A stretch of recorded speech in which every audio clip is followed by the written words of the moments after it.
yang gadis-gadisnya lah, ya. yang pakai kerudung. Nah, kalau di sana nggak ada nggak ada yang pakai kerudung. Berarti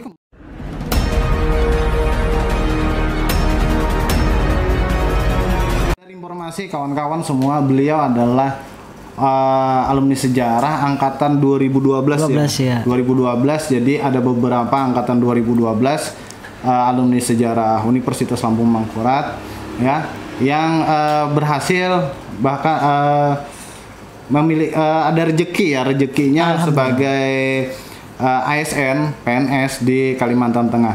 Nah, di sini kita akan bertanya-tanya mengenai tentang kehidupan beliau selama jadi PNS, jadi anak rantauan, karena saya jujur saya belum pernah ngerantau. Nah, kalau beliau kan sudah ngerantau 4 tahun di sana menjadi pegawai. Oke, Bandi, kita santai aja ngobrolnya. Yang pertama aku nak bertakun masalah kayak apa rasanya merantau dari rumah jauh dari Kuitang. Iya. Kita berbagi pengalaman kan banyak nih. Ada yang sebagian sudah tahu rasanya merantau kayak apa, ada yang nggak tahu rasanya merantau kayak apa. Iya, siap. Coba, Pan. Jadi begini, Bang. Seumur-umur tidak ada impian merantau dan tidak ada mimpi merantau. Oke. Khususnya ke luar dari daerah Kalimantan Selatan. Tapi kan masih dekat nih. Iya. Oke. Jadi pengalamannya pertama itu di tahun, kita flashback dulu lah. Rasanya waktu dapat pengumuman lulus dari PNS dulu. Kalau pertama adalah kita. Jadi pada saat itu di tahun 2018, pada saat itu ada penerimaan guru sejarah sekitar 18 orang. 18 orang, Bang. Jadi pada saat itu pun baru pertama kali menuju kota Kalimantan Tengah. Yang bareng sama aku juga kan, kemarin berangkatnya. Iya. Jadi kan pertama kali datang ke Kalimantan Tengah di kota Palangkaraya. Ya. Rasanya itu ada yang beda. Karena apa? Yang pertama kita jauh dari orang tua. Nah, jelas. Yang kedua beda bahasa. Ya. Mungkin ada juga orang Banjar khususnya di kota Palangkaraya. Tapi kan kita di sana orang asing, Bang. Ya, mungkin bahasa, budaya, ya, itu beda. Kebiasaan orang Banjar dengan orang-orang sana, terus kultur agama kan jelas berbeda kan. Di sana mayoritas untuk Muslim kan minoritas. Otomatis kan kita bicara kultur dulu ya, budayanya berarti kayak apa yang kita merasakan di sana? Antara di waktu jadi guru di Banjar dengan guru di sana. Iya. Jadi masalah budaya, Bang. Jadi pertama kali menginjakkan kaki di Kalimantan Tengah, khususnya merantau lah sebagai guru SMA di SMA Satu Ainul Utara. Pertama tuh terkejut karena beda kan dengan di Kalsel khususnya di kota Banjarmasin lah yang mayoritasnya Islam. Kalau kita di Banjar kan ngajar dulu sebagai guru honor sekitar 8 bulan itu banyak anak murid khususnya. Berarti kembali ke tahun 90-an dong, masih rok pendek. 80-90 kan siswanya masih pendek. Ya, jadi pas pertama kali datang ke penempatan itu saya ini terkejut ya. Pertama dari kerudung, setelah itu pakaian lah dari segi celana khususnya wanita nih. Kadang ada yang panjang, ada yang pendek. Nah, pada saat itu setelah melihat kebudayaan itu, budaya di sana lah untuk masalah pakaian. Jadi saya meminta kepada kepala sekolah untuk seluruh siswa itu alangkah baiknya, bukan berarti mewajibkan lah, alangkah baiknya kalau bisa siswa khusus yang cewek atau perempuan ini bisa bercelana panjang atau rok panjang. Karena kan kita masih menyesuaikan. Apalagi kan di daerah Kabupaten Gunung Mas, di situ mayoritas Kristen. Tidak kalau Islamnya ada tapi sedikit lah, minoritas ya. 20% lah dari 100. Jadi kalau masalah budaya yang paling terkejut itu pertama masalah berpakaian lah untuk dari segi budaya. Nah, kalau dari segi lingkungan guru ya mungkin sama aja dari kayak ini mau motong nih. Gurunya mayoritas Kristen atau Islam? Kalau untuk gurunya, Bang, kalau di lingkungan sekolah saya itu mayoritas Kristen. Kristen itu. Berarti orang asli sana. Iya, orang asli sana. Cuman beberapa orang yang pendatang juga. Pendatang ya, ada yang dari Banjar khususnya saya. Dan ada juga dari Jawa, dari Sumatera. Oke. Biasanya nih kan karena kita alumni pendidikan sejarah, kita kan biasa nih waktu kuliah praktek kuliah lapangan, kita ke pedalaman ke suku-suku adat. Nah, kalau kita datang ke suatu tempat itu kan biasanya ada acara upacara sambutan masuk ke desa tersebut. Nah, terjadi nggak sama kamu waktu di sana? Waktu pertama kali datang tuh? Kalau di sana sekolahnya. Kalau di sana itu pertama kali datang untuk mengajar lah. Setelah beberapa bulan kan mengikuti diklat di BPSDM Profesi Kalteng itu, pertama kali ngajar di sana disambut. Tapi dari pihak sekolah. Kalau dari masyarakat kan tidak ada di sana. Kalau dari sekolah itu sambutannya kemarin itu bentuknya dalam bentuk tarian. Dan setelah bentuk tarian, kami sebagai guru baru yang datang ke sekolah itu memperkenalkan diri kepada siswa dan siswi yang ada di sana. Waktu itu datang berapa orang, Ban? Jadi angkatan ulun yang datang ke SMA 1 Kalimantan Utara ada 8 orang. 8 orang ya. Berarti ke-8-nya disambut semacam acara upacara kayak istilahnya kalau sekolah itu kan perpisahan tuh. Iya, perpisahan. Nah, tapi ini kan ada tamu datang masuk menjadi keluarga SMA-nya. SMA-nya ya. Yang kedua ruang lingkup mengajar nih, Ban. Pasti beda kan kultur, agama. Di Banjar kita ngomong bahasa Banjar. Mungkin kawan-kawan di sini juga penonton tidak semua ya paham nanti mungkin nanti kalau editornya rajin pakai subtitle nanti bahasa Indonesia. Tapi kalau rajin ya. Nah, otomatis kan kalau kita di Banjarmasin kita ngajarnya kadang kebanyakannya tidak menutup kemungkinan bahasa Banjar campur bahasa Indonesia.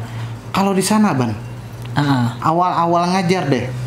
Satu semester pertama sering nggak kecampur bahasa? Kalau boleh jujur, Bang, sering itu tercampur itu. Siswanya ngerti nggak? Enggak ngerti lah bahasa Banjar kan. Tapi ada juga yang ngerti, Bang, sebagian. Jadi kan kalau pengalaman kita dulu ngajar di SMA PGRI 7 tuh kan sedikit tidaknya ada juga bahasa Banjar, tapi anak muridnya paham. Iya, karena notabene orang Banjar. Notabene orang Banjar. Tapi ketika kita ke Kalteng, pertama itu menyesuaikan untuk bagaimana bahasa Indonesia. Bahasa Indonesia yang baik dan benar. Baik dan benar. Tapi pertama menggunakan bahasa Indonesia itu kadang terkendala juga. Karena kan dulu-dulunya banyak pakai bahasa Banjar. Nah, jadi sedikitnya kadang pakai bahasa Indonesia sedikit nanti tercampur bahasa Banjar. Nah, tapi di situ kadang anak murid ada yang tidak paham juga bahasa Banjar. Nah, kemudian semenjak 1 tahun sudah mengetahui bagaimana ruang lingkup khususnya siswa dan siswi di sana. Jadi saya itu mencoba belajar bahasa Dayak. Dayak apa, Ban? Di sana itu Dayak Ngaju. Dayak Ngaju atau campur ada beberapa suku enggak?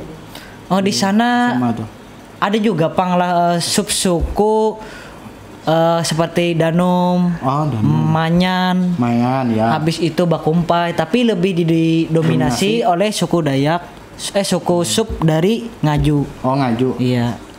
Bedanya sama Bakumpai kan itu agak mirip nih. Kalimantan Selatan, suku Bakumpai ini mirip, Ban, sama aku pernah dengar beberapa omongan atau ngobrol sama orang Kalimantan Tengah, itu ada kemiripan bahasa suku Bakumpai dengan suku-suku yang ada di sana, walaupun tidak 100% sama, tapi ada beberapa kosakata yang memang sama kan. Cewek yang gadis-gadisnya lah, yang pakai kerudung. Kalau di sana nggak ada yang pakai kerudung. Setelah 4 tahun kamu di sana balik, kadang aku dengar juga kamu ngomong ada bahasa Bakumpai, walaupun aku sedikit aja ngertinya bahasa Bakumpai. Terus gimana, Ban, keseharian di sana menghadapi ruang lingkup? Otomatis kan ya kita orang Muslim, tidak bohong kan, karena aku juga pengalaman waktu di Batu Licin ya, ada orang Bali, ada orang Jawa, ada orang Islam ya, istilahnya Hindu, Kristen campur terus karena termigrasi. Otomatis setidaknya kan ruang lingkup aku berteman juga ada 3 agama. Nah, di sana otomatis Kristen ada nggak kayak seperti Kaharian atau di sebagainya tuh? Jadi di sana itu untuk masalah pergaulan sehari-hari lah. Pergaulan sehari-hari. Kalau boleh jujur, kalau di masyarakat Kalimantan Tengah itu sangat toleransi. Sangat toleransi. Mereka sangat menghargai kamu itu agama apa, apapun agamanya mereka sangat menghargai. Khususnya saya nih di sana minoritas sebagai Islam. Nah jadi kalau misalnya kalau dulu itu ada acara maulid. Nah, kalau kita di Banjar kan mengadakan acara maulid dengan di sekolah pasti besar-besaran. Tapi di sana tetap diadakan. Tetap diadakan. Walaupun sedikit siswanya lah. Oh, dari siswa berarti ada yang muslim? Ada. Tapi tidak sebanyak yang ada di Banjar. Mungkin bisa dihitung dengan jari. Untuk agama Islam khususnya lah. Mata pelajaran agama itu lebih dari satu dong gurunya di sana? Di sana cuma satu. Guru agama Islam ya. Terus yang Kristen? Kalau Kristen juga satu. Tapi ada guru agamanya. Kelasnya dipisah nggak waktu? Kelasnya dipisah. Ada kelas tersendiri. Soalnya aku pengalaman SD juga kayak gitu. Jadi yang Hindu tetap di kelas dengan ya karena tiap pagi kan kita baca doa. Yang Islam dulu baca doanya apa mau belajar. Hindu ada tata cara doanya juga di kelas doa. Aku pengalaman 2 tahun kayak gitu. Nah sama nggak di sana? Iya kalau di sana itu ketika ada mata pelajaran khusus agama, misalnya agama Islam, agama Hindu, agama Kristen, jadi kelasnya itu khusus satu-satu. Ada ruangan tersendiri. Ada ruangan. Nah, berarti lebih dari kelas yang ada. Ada. Total berapa kelas, Ban? Kalau di sana itu kelas untuk tahun ini lah, Bang. Ini dah. Jadi ada 11 kelas. Ada 11 kelas. Jadi jumlah total keseluruhan siswa dari kelas 10, 11, 12 ada 360 siswa dari 2 jurusan IPA dan IPS. Ada pedalaman dulu? Iya jauh dari Palangkaraya lah. Tapi banyak Bang. Karena kenapa banyak siswanya? Karena di Kecamatan KNU Utara ini di tengah. Di atasnya lagi ada 2 kecamatan yaitu Kecamatan Damang Batu dan Kecamatan Miri Manasa. Nah setelah itu faktor banyak siswa itu Kecamatan KNU Utara yang saya diami ini mungkin maju dalam segi ada sinyal atau internet dan listrik. Tapi di 2 kecamatan ini dari Damang Batu dan Kecamatan Miri Manasa ini untuk listrik itu belum ada masuk. Yang setengah hari, ada yang belum masuk di desa-desa. Dan untuk sinyal pun terbatas mereka di sana. Untuk pemancarnya nggak ada. Kalau untuk listrik mungkin sore sampai ke malam, udah nggak ada lagi. Nggak ada lagi. Bergantian ada juga. Kalau sinyal tadi susah. Terus kalau untuk makanan nih, Bang? Kalau makanan iya. Gimana di sana, Bang? Susah? Kalau makanan itu enak aja Bang lah. Nyarinya. Karena ada juga yang daging B berapa tuh? Bab 1 lah rasanya. Dulu pernah Bang. Nggak pernah Bang. Jadi pertama kali dulu ketika sudah lulus pegawai kan dari SKD ke SKB. Awal-awal deh. Awal-awal di Palangkaraya itu pernah salah warung. Salah warung. Aku pernah dengar nih cerita nih. Bulan puasa. Iya. Terus lanjut. Salah warung. Jadi kita tuh mau buka puasa cari makanan. Jadi kan namanya saya ini baru pertama kali nih ke Kalteng merantau, apalagi menginjakkan kaki di tanah Kalteng ini. Jadi ngarannya kalau kita di Banjar lah. Kalau hendak makan ya ke sini. Kalau tujuan lah. Kalau di Kalteng jadi pertama itu ngarannya kita cari makan untuk bukaan. Pokoknya di mana ada tulisan nasi sup, saya mampirin. Tapi saya itu bingung. Pada saat itu ada pelayan menanyakan kepada saya nih, Pak untuk makanannya pesannya apa? Di sini ada menyediakan bab 1, nasi sup, rawon, dan lain-lain lah. Jadi saya ini bingung apa itu bab 1 ini. Ini pengalaman nih bagi yang belum pernah ketemu kayak gini nih. Jadi saya tanya kembali Bang. Alternatif ini. Bab 1 itu apa Mas? Ternyata bab 1 ini adalah daging babi. Oke. Jadi setelah itu tahu kan otomatis tidak dipesan. Masa kita pesan? Sebagai orang yang muslim ya menghindari lah. Sampai. Jadi kita pesan nasi sup aja. Tapi itu pengalaman lah yang namanya kita tidak tahu di kota orang, apalagi di sana kita di Kalimantan Tengah tidak ada keluarga lah. Walaupun nih Kalsel Kalteng ini kita bertetanggaan. Cuman 4 jam kan? Kalau 3, 4 jam dari lah. Banjarmasin Palangkaraya 3 sampai 4 jam lah. 3 sampai 4 jam lah perjalanan Bang. Tapi kalau di tempat kerjaan saya di daerah Naik lagi kan? Kecamatan Kenul Utara ini naik lagi dari Palangkaraya itu. Dari Palangkaraya itu mungkin bisa memakan waktu 6 jam. Nah, saya kan biasa pakai motor, Bang. Oh iya. Nah, dari Banjarmasin nanti dulu istirahat dulu di Palangkaraya. Besok lanjut lagi ke Tumbang Miri, Kecamatan Kenul Utara. Karena itu memakan cukup tenaga lah. Berarti nggak jauh beda ya dari Banjarmasin ke Kota Baru lah atau ke Pasir lah. Pasir mungkin makanya dari Banjarmasin menuju tempat gawian saya itu Bang jarak tempuhnya sekitar 10 jam. 10 jam paling cepat. Dengan jaraknya itu 400 kiloan. 400 kilo. 420 kilometer dari Banjar ke Tumbang Miri, Kecamatan Utara. Oke, terakhir nih Ban. Kesan-kesannya nih Ban. Atau ada pesan-kesan kekawanan yang mendengarkan yang niatan nih, oh aku anak merantau, siapa tahu lebih sukses. Atau mungkin sebenarnya kalau ngekos itu kan merantau secara kecil kan. Kalau kamu kan otomatis, tapi gampang aja sebenarnya pulang 10 jam balik. Beda kita keluar pulau nih, pulau Kalimantan kan misalkan merantau ke Jawa, Sumatera. Nah, kalau masih yang ya pasti secara tidak langsung kan pengalaman merantau itu juga ada walaupun tidak keluar pulau. Nah, kira-kira kesan dan pesannya nih hidup di kampung orang dengan budaya yang berbeda, agama yang berbeda, keseharian kita otomatis berbeda. Kayak gimana kita membawa diri. Oke, itu aja dulu. Jadi kalau untuk kesan dan pesan sebelum kita tutup ya Bang, acara bepandiran masalah sejarah, mungkin ini berbagi pengalaman juga lah, karena kan sejarah itu bukan berarti kita membahas masalah sejarah entah pengetahuan tapi pengalaman hidup bisa kita jadikan sejarah untuk kedepannya lebih baik dan bisa berkembang Bang. Jadi kesan dan pesan kita khususnya merantau lah sebagai ASN. Jadi kita pikir-pikir lah dulu, tak segampang apa yang kita pikirkan Bang. Mungkin kita misalnya kayak saya ini di Banjar enak dengan orang tua walaupun lah beda rumah nih. Tapi kan masih dekat. Tapi kita sejauh apapun merantau, pisah dengan orang tua. Apalagi kita di perantauan itu, kalau saya pernah Bang di Idul Adha. Jauh dari keramaian, jauh dari orang tua. Terasa. Aku pernah ngerasakan. Terasa. Apalagi kalau melihat di TV ramainya kumpul kita di kos sendiri. Kalau saya kan di sana mengkos. Di tempat kerjaan itu Bang. Nah, jadi kesan dan pesan itu kalau kita mau merantau khusus jadi ASN, pikir-pikir dulu. Jadi setelah itu kan kalau kita jadi pegawai itu ada yang namanya mencari penempatan. Nah, mencari penempatan itu gak gampang Bang. Harus benar-benar diteliti, dicermati, dan dipikirkan matang-matang. Ya benar. Nah, karena apa Bang? Kalau kita misalnya memilih jauh, benar kita dulu kita kan masih menggebu-gebu.